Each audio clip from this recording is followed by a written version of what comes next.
Estimados hermanos y amigos en Cristo, ante el umbral de un nuevo año otorgado por la gracia de Dios, te invito a que te detengas y que consideres con temor y temblor el acto solemne al que te dispones. Leerás la Biblia y no es un libro cualquiera al que abres, es la voz viva del Dios eterno, el Rey de los siglos, quien antes de que existieran los años ya era. Tú, como criatura de un día, cuyo aliento está en tus narices, te dispones a escuchar al que habló y fue hecho el tiempo, el espacio y la vida misma. Examínate ahora con qué corazón te acercas, con la distracción del mundano o con la reverencia del serafín que cubría su rostro o que cubre su rostro. Confiesa con prontitud, tu mente es oscura, tu corazón es engañoso y por naturaleza inclinado a la frialdad. Sin la luz inmediata del Espíritu Santo, estas santas palabras que leerás serán para ti un sello cerrado. Por tanto, invoca con urgencia y agonía, dile, alumbra mis ojos, oh Espíritu de Dios. Rompe el hechizo de la vanidad que me rodea, que al leer no encuentre mi propia opinión, sino la faz de mi Creador y Redentor. Hazme sentir el peso de tu gloria y la dulzura de tu gracia, para que este año que comienza no sea medido por el sol, sino por mi crecimiento en la semejanza a Cristo. Acuérdate de que leerás hoy de tu muerte, vida, de tu juicio, de tu esperanza. Leerás de la santidad que te condena y de la misericordia que te salva. No tomes, pues, esta palabra a la ligera. Es más cortante que toda espada de dos filos y ha de partirte el alma antes de sanarte. Acércate con hambre, con sed, con un corazón desnudo y con clamor, como el publicano que no osaba alzar sus ojos al cielo. El Dios de Abraham, de Isaac y de Jacob, el Dios y Padre de nuestro Señor Jesucristo, está a punto de hablar a tu vida, a tu corazón. Por eso inclina tu oído, póstrate y di, habla, Señor, que tu siervo oye. El texto que nos convoca este primer día del año es el primer versículo de la Biblia, que a la letra dice, en el principio creó Dios los cielos y la tierra. Génesis 1:1. Este sagrado versículo no es la primera línea de un libro, sino el fundamento de granito sobre el que se levanta el universo de la verdad revelada. No surge para satisfacer la curiosidad humana ni para contender con filósofos paganos. Es el rugido inicial del león de la tribu de Judá, la autoafirmación soberana del Rey eterno que no pide permiso para ser Dios. La verdad central de este versículo que acabas de escuchar es lo siguiente: Dios es, y por el puro querer de su voluntad insondable, llama a la existencia todo lo que no es Él. No hay causa previa porque Él es la causa no causada. No hay cooperación creada porque Él solo es el hacedor. No hay resistencia porque su voluntad es irresistible. Antes de que el tiempo comenzara a medir sus momentos, Dios es. Antes de que la materia tomase forma, Dios es. Antes de que la historia humana trazase su primer suspiro, Dios es. Por eso el verbo que leemos, crear, del hebreo bara, proclama un acto libre, unilateral, absoluto y majestuoso.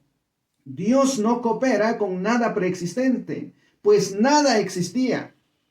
No responde a ninguna necesidad, pues Él es el todo suficiente.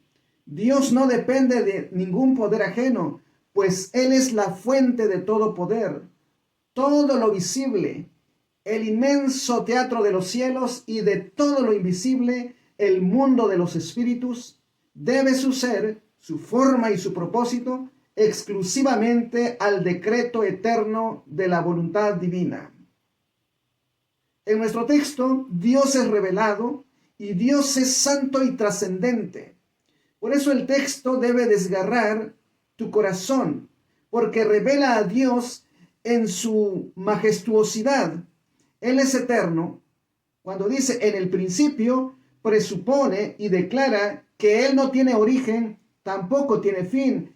Es el yo soy que habita en luz inaccesible. Es soberano.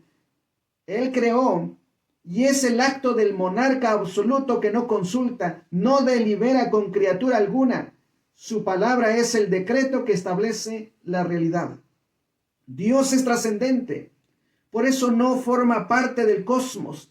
Él está infinitamente más allá de él.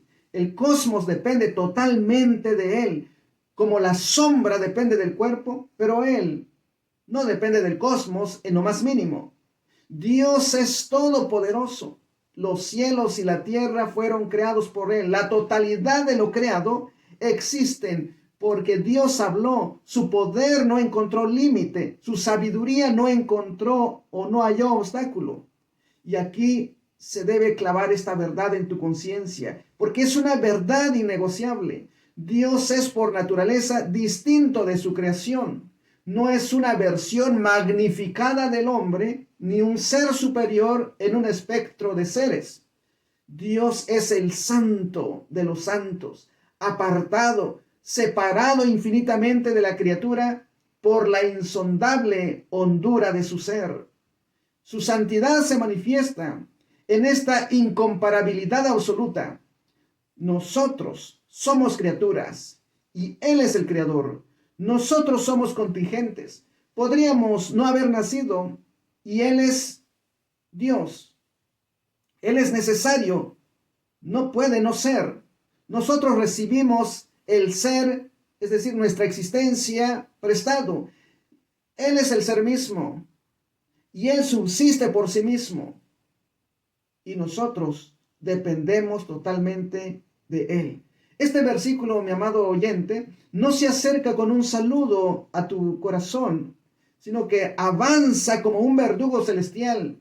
No consuela primero, sino que primero juzga, no halaga, te desnuda, te deja sin justificación alguna, viene a ti, te confronta, me confronta, nos confronta porque vivimos, respiramos y planeamos como si no hubiéramos sido creados, como si fuéramos autores de nuestra propia vida. Nos acusa porque reclamamos autonomía en el reino que es de otro, porque levantamos el puño de nuestra voluntad contra el trono que nos dio la mano con que lo hacemos.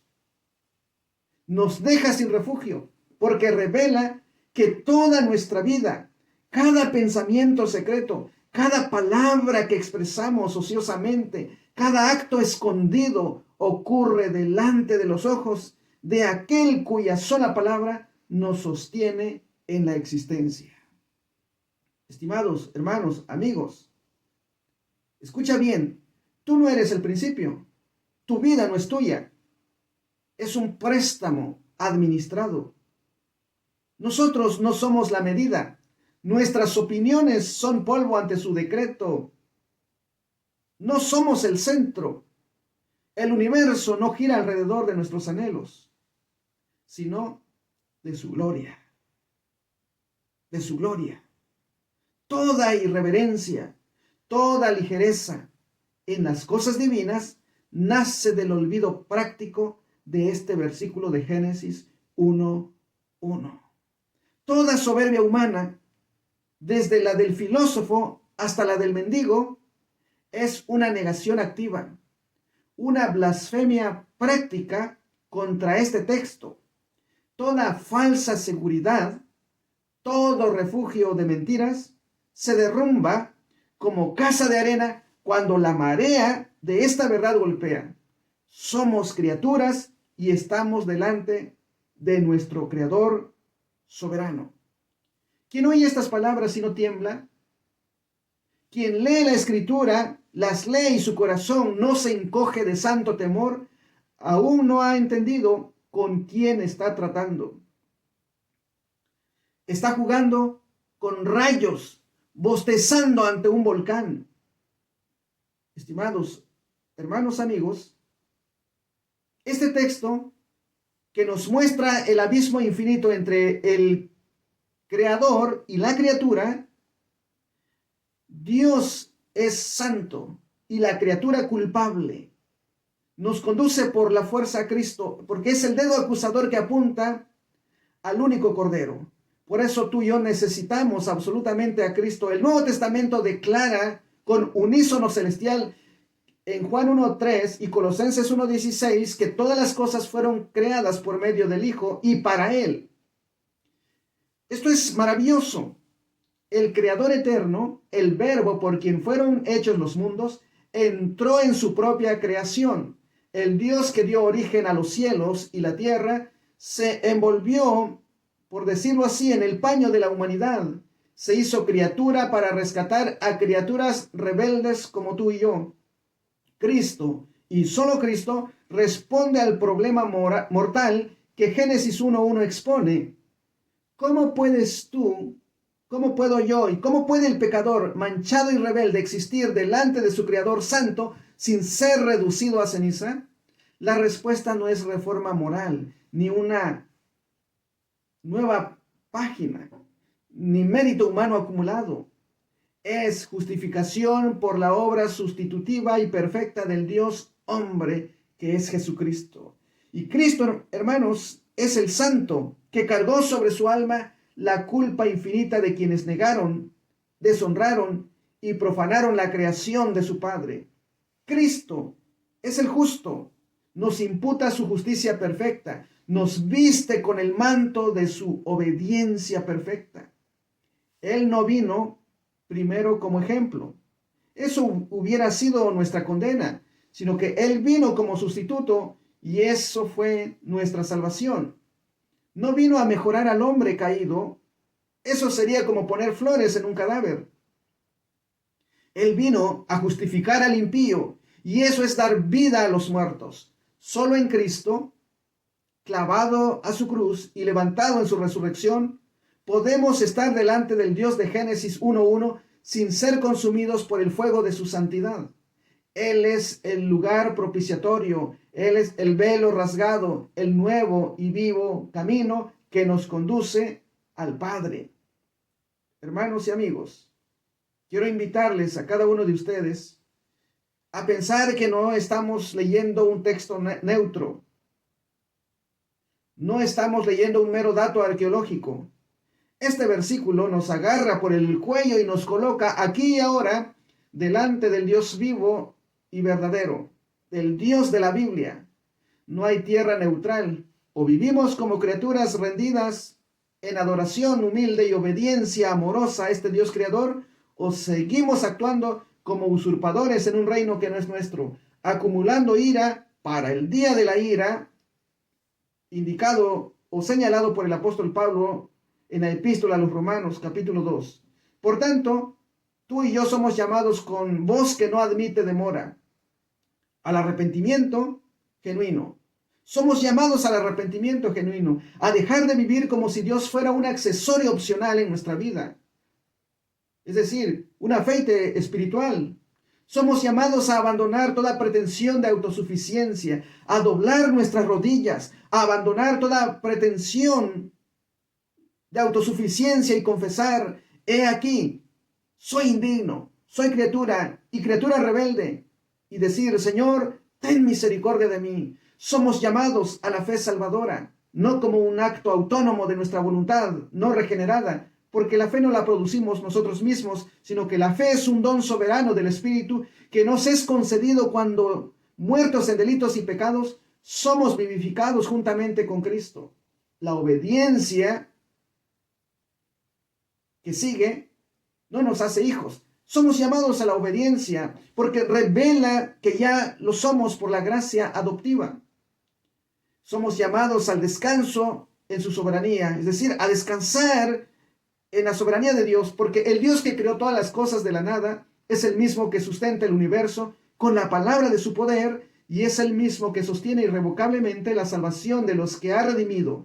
Nada, absolutamente nada, ni el infierno desatado, ni nuestra propia vileza escapa a su poder, ni puede frustrar su propósito que Él tiene para con nosotros. Es un propósito de gracia.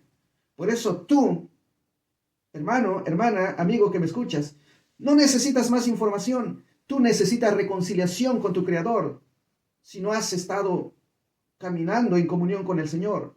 El arrepentimiento no es opcional cuando Dios habla. Es la única respuesta posible del corazón que ha sido traspasado por la verdad. Hermanos, amigos, afirmamos con claridad, sin ambigüedad ni concesiones a la soberbia humana.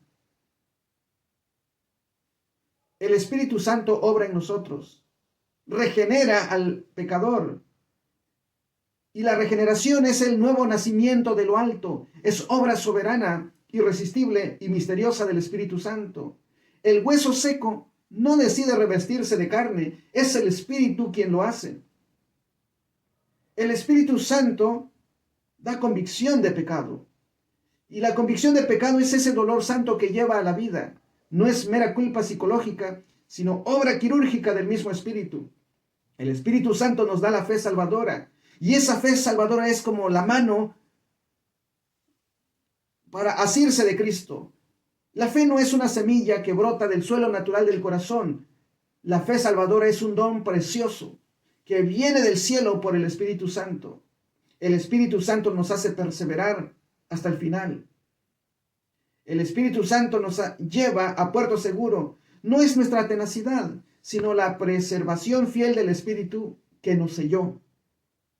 Si hoy creemos, si hoy temblamos y a la vez hallamos dulzura en esta palabra que hemos leído, es solo porque Dios ha hablado eficazmente en nosotros. Su voz ha creado el oído que la oye, debe temblar ante esa presencia. Si hoy resistimos, si esta verdad nos parece dura, lejana o sin interés, es una señal solemne de que seguimos muertos en nuestros pecados. Necesitamos aún de que el Espíritu sobrevuele nuestro caos personal.